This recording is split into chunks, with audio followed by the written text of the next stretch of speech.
প্রিয় দর্শক, আজ কথা বলবো আমাদের দেশের সরকার যেন সব কাজের কাজই না হয়ে এক কাজের মাস্টার হয়। একটা প্রবাদ প্রবচন রয়েছে, মূল দেবতার পূজা নাই শুভচনায় টুনটুনি।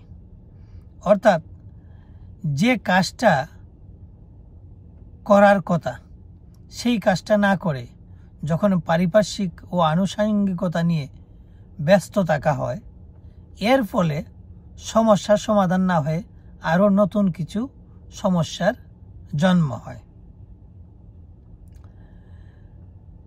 এটা বললাম এই জন্য, এই যে আমাদের দেশে এত সমস্যা আমরা বলি, এটার কারণ কি?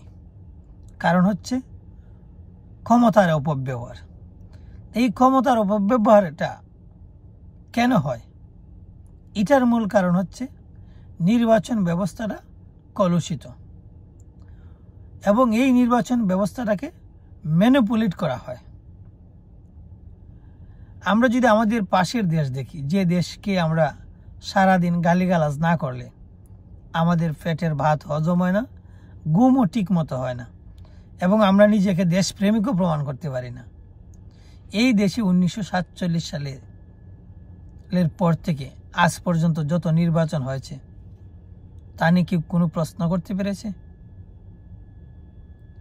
বুঝতে পেরেছেন তাদের স্ট্যাটাস এবং আমাদের স্ট্যাটাস কোথায় নির্বাচন সংক্রান্ত বিষয়ে? একটা কথা আছে, নিজে নিজে বড় বলে বড় সেই নয়, লোকে যারে বড় বলে বড় সেই হয়। তো আমাদের এই চাপাবাজি ছাড়া আর আছেটা কি?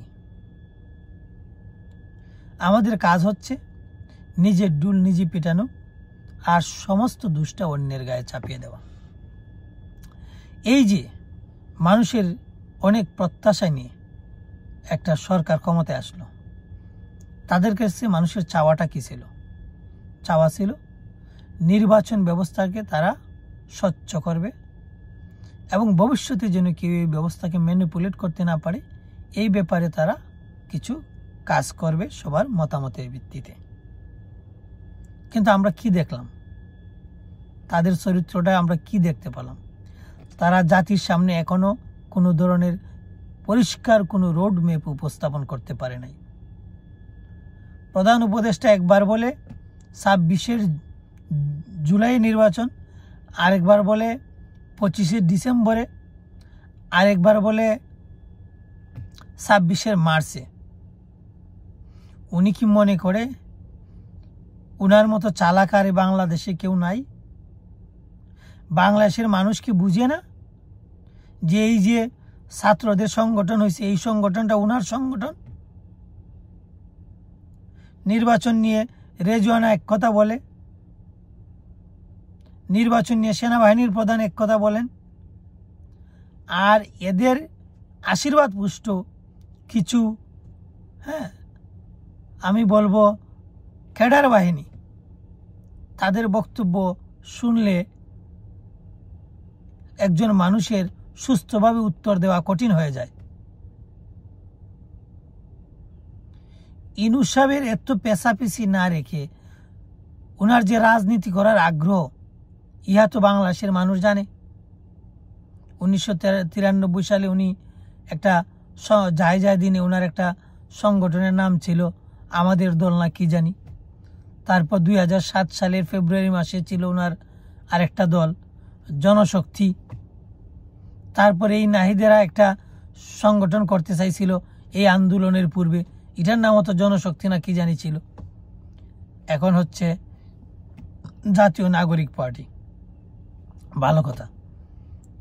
আপনারা কোন পদ্ধতি অনুসরণ করছেন আমরা বুঝি না। আপনারা অনুসরণ করছেন জিয়াউর রহমানের পদ্ধতি, ক্ষমতায় থেকে পার্টিকে এস্টাবলিশ করবেন। আপনারা অনুসরণ করছেন এরশাদ সাহেবের পদ্ধতি, ক্ষমতায় থেকে পার্টিকে দীর্ঘায়িত করবেন।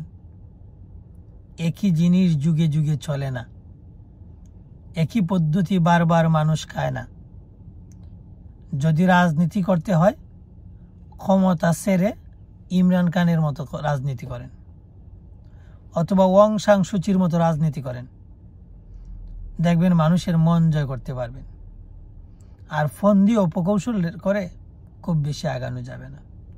সুতরাং এখন আপনাদের মূল রাস্তা হচ্ছে অতি সত্বর রোড ম্যাপ পরিষ্কার করা, মানুষকে বলা যে আপনারা এই তারিখ নির্বাচন করবেন এবং এই নির্বাচন স্বচ্ছ হওয়ার জন্য আপনারা কী কী পদক্ষেপ নিচ্ছেন, এই নির্বাচন ভবিষ্যতে যাতে কেউ ম্যানিপুলেট করতে না পারে এই ব্যাপারে আপনারা কী কী পদক্ষেপ নিচ্ছেন এগুলো আপনাদের পরিষ্কার করা উচিত। আপনাদেরকে কেউ ক্ষমতায় বসায় নাই প্রতিপক্ষকে নিশ্চিহ্ন করে দেওয়া উদ্দেশ্যে। এটা আমাদের দেশের অপসংস্কৃতি, এটা প্রত্যেক সরকারই করে, প্রতিপক্ষকে নিশ্চিহ্ন করে দেওয়ার মতো একটা অমানবিক কার্যক্রম। এবং তারা যখন ক্ষমতায় থাকে তখন তারা মনে করে এর চেয়ে ভালো শাসক আর কেউ নাই, কিন্তু তাদের শাসন ব্যবস্থা কেমন তা বুঝতে গেলে সাধারণ মানুষের মতামত নিতে হবে। জিজ্ঞাসা করেন কি সাধারণ মানুষ নিরাপদ কতটুকু? এত মহান ব্যক্তিত্ব আসলেন ক্ষমতায়, 1 টাকা ইনভেস্ট আসলো না আপনার দেশে, কিভাবে ইনভেস্ট আসবে? নিজের দেশের ব্যবসায়ীরা যেখানে 1 টাকা ইনভেস্ট করতে চায় না, আপনার ঘরে যদি আপনি নিরাপদ না হন তাহলে বাইরের মানুষ এসে এই ঘরে থাকবে? আপনি শাক দিয়ে মাছ ডাকেন। আমাদের কিছু রাজনীতিবিদ দেখি খুব সুন্দর করে বলেন উনি খুব সহজ সরল মানুষ এই সেই। আরে ভাই, মাইক্রো ক্রেডিট বলেন আর সুদের ব্যবসা করেন, এইসব যারা করে এরা কি সহজ সরল হয়? ইউনূস সাহেব সহজ সরল নয়, উনি দুর্দান্ত স্মার্ট। ওনার এই স্মার্টনেসে যদি কপটতা থাকে তাহলে বাংলাদেশের মানুষের কাছ থেকে ওনার জন্য অপমান অপেক্ষা করছে। উনি যদি এটা বুঝে থাকেন তাহলে উনি সসম্মানে ওনার পূর্বের জায়গায় যেতে পারবেন, অথবা বাংলাদেশের মানুষ জোয়ার ভাটার মানুষ, তারা জুতার মালা এবং ফুলের মালার মধ্যে খুব বেশি পার্থক্য করতে সময় নেয় না। তারা রাস্তা থেকে ধরে যেমন মাথায় তুলতে জানে, আবার মাথা থেকে নামিয়ে রাস্তায় ফেলে দিতে জানে। সুতরাং আমরা মনে করি ইউনূস সাহেব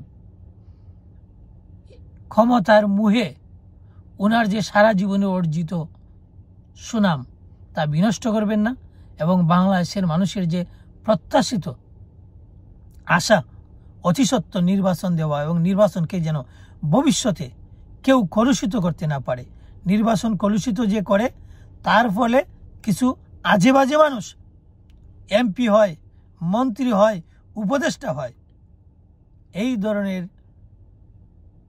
রাস্তা যেন ভবিষ্যতে আর না আসে সেই ব্যাপারে স্পষ্ট অ্যাক্টিভিটিস দিয়ে এবং সুনির্দিষ্ট তারিখ দিয়ে নির্বাচনের ব্যবস্থার জন্য প্রসিড হবেন, এই আশাবাদ নিয়ে আমার বক্তব্য শেষ করছি। সবাইকে ধন্যবাদ।